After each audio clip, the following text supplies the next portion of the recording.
I'm gonna tell you guys a quick little story about my first ever experience going over the road. So my prior experience was I had like 2 year, basically 2 years of trucking experience, and this was just local stuff. So I knew nothing about OTR. So me and my buddy were like planning this business. We're like, yeah, let's go all in. And I'm still working at my current job, and I had about a week's worth of days built up. Me and my buddy went and picked up the truck, got everything ready, and man, we're ready to rock and roll, ready to go, man, locked in.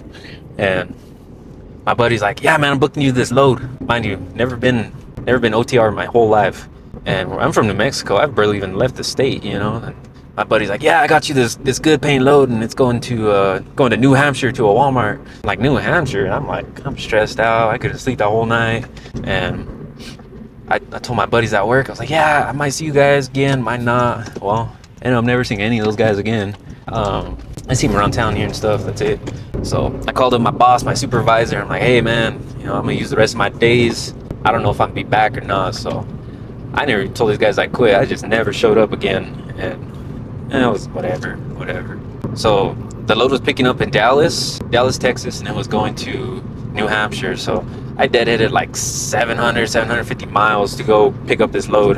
And it took a whole day to get to Dallas. Stopped at a Love's for the night, bobtailed. And mind you, I had no idea what I was doing. Like, I barely had anything in the truck. I didn't have like no food, no microwave, nothing.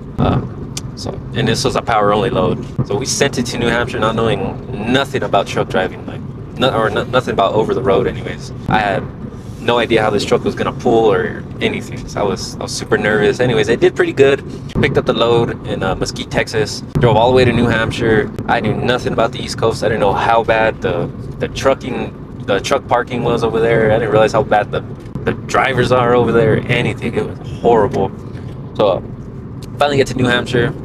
I don't remember exactly 2-3 days, whatever it took, and dropped off the load. And I had a deadhead like 150 miles to Vermont to pick up another load. And at this point, I'm using Apple Maps. I didn't know they made trucker maps and stuff. So I finally downloaded this trucker map, because when I was going to Vermont, I was taking some sketchy roads. People were like waving at me, telling me, don't go down, go down. I went anyways because I was stupid and I didn't know. So pick up this load in Vermont, and it's beautiful country. I had never seen country like that. New Mexico's beautiful, Vermont's a different type of beautiful. Anyways, pick up this load. It was fairly decent load, maybe 40,000 pounds, wasn't bad. And I'm still in a power only trailer at this point, so we got a strict deadline.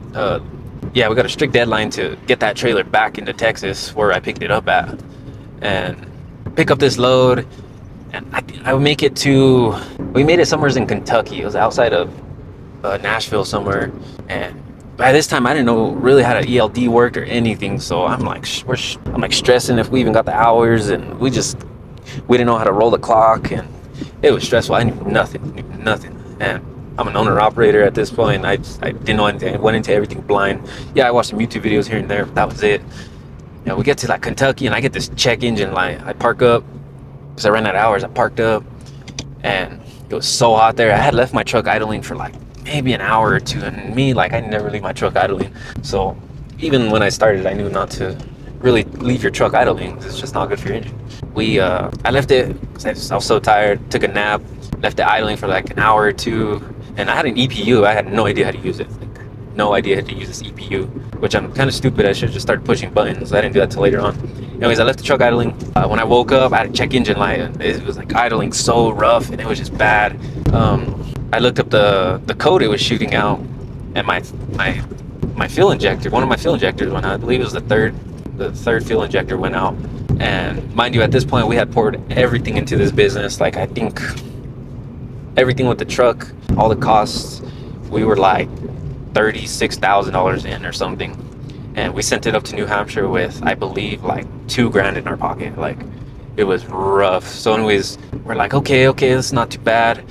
And we didn't know it takes a month to get paid by these load boards. Like I said, we were stupid. We didn't know nothing. So we get to Kentucky, and I'm like, man, this truck's running rough. It was so bad. Anyways, I limped it about 300 miles to Memphis, and I didn't realize how bad Memphis was. So we went to this, and mind you, the truck broke on like a Friday afternoon. So by the time we got to Memphis, it was like Saturday night. and Saturday, and then we parked somewhere, and I had drove into this old mechanic shop there in Memphis. And at this point, it's Sunday, and no shops are open on Sundays, anything. I found this one guy. He was a super cool dude. I don't remember the shop name or anything, but he was willing to take us in. He was a 24-hour mechanic, and man, we went in the hole sick. Like, we had like some crazy debt. Like, it was bad. This fuel injector costed us like 3,500 or something with labor and the parts, which is super expensive. But we didn't, mind you, we're on this power only load, so we had a deadline to get that trailer back, or else they were going to start charging us for having the trailer back late. And it was like our second load ever, and we didn't want a bad reputation on these load boards, so we said screw it, and we paid the super expensive price. And the one place that was open that had fuel injectors for ISX Cummins, or X15 Cummins, we ended up just paying the price, and it was so expensive. Like, we were dang near in the hole. Like, we didn't even have a fuel card or anything at this point, so we put everything we had into this. We coughed up our emergency fund and everything. It was so rough. It was so rough. Anyways, we got the truck fixed. The next morning, I parked outside this guy's mechanic shop. Mind you, like I said, I didn't know how bad Memphis was. I woke up, or that night was rough. Yeah, it was crazy rainstorm outside. I was awake all night. Apparently I wasn't awake all night because I woke up to my trailer being broken into.